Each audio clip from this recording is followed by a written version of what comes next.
Salut, regardons ensemble l'exemple 5.3.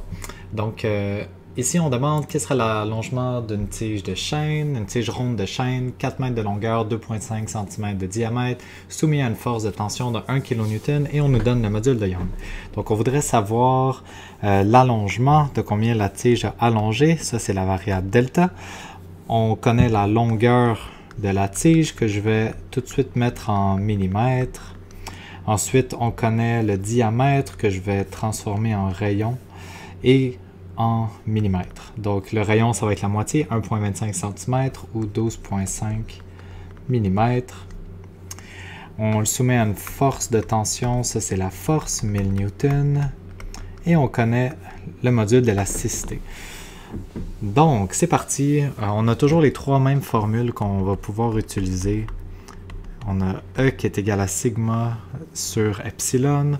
On a la contrainte qui est la force sur la surface. Et on a la déformation unitaire qui est la déformation sur la longueur. Donc moi, ce que j'aimerais connaître, c'est la déformation qui est ici dans cette formule-là. Je connais la longueur, je ne connais pas encore la déformation unitaire, mais je vais être capable de le trouver à l'aide de mes deux autres formules. Donc je vais commencer ici par calculer la contrainte. La contrainte, ça va être ma force qui est de 1000 Newton divisé par la surface d'un cercle, pi fois le rayon au carré.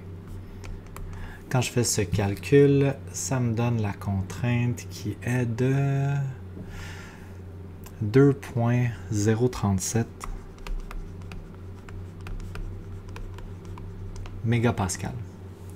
Ensuite, qu'est-ce que je vais faire? C'est que je vais utiliser cette contrainte dans la formule qui est ici pour calculer la déformation unitaire. Donc, dans cette formule-là, E égale sigma sur epsilon. Moi, ce que j'aimerais calculer, c'est le epsilon. Donc, je vais l'isoler dans la formule. Epsilon est égal à sigma sur E. Maintenant, je vais faire mon calcul. Donc, il faut que les deux ici soient dans les mêmes unités. Ça peut être des mégapascal, mégapascal, gigapascal, gigapascal ou pascal, pascal, tant que c'est les mêmes unités. Je vais tout mettre en pascal.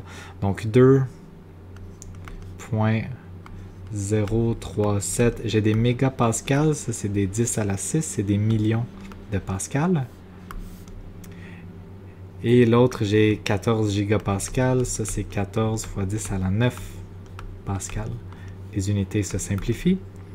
Et comme déformation, ça me donne 0,000145. Ça n'a pas d'unité.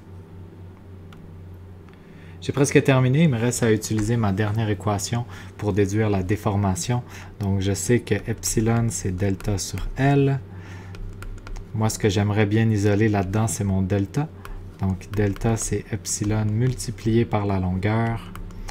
Epsilon, je viens de le calculer. Ma déformation unitaire c'était 0,001,455. La longueur totale de la tige de chêne c'était 4 mètres. Je choisis de le mettre en millimètres parce que je trouve que la réponse va être plus jolie. On aurait pu laisser tout ça en mètres. Et ça nous donne au total, quand je fais le calcul, 0,582